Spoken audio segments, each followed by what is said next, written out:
ಮಕ್ಳಿಗೆ ಬಿಡೋದು ಮಗು ಅಂತೆ ಮಗು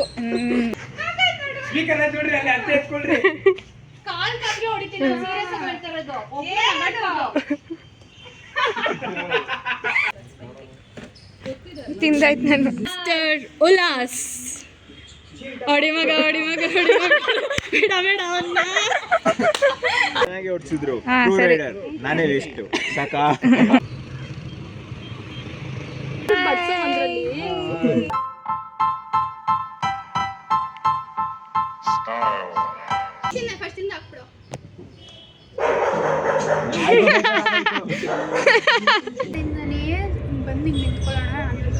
ಹಿಂಗೆ ಬಂದ್ಬಿಡೋಣ ಅಂತ ಇದೆಯಾ.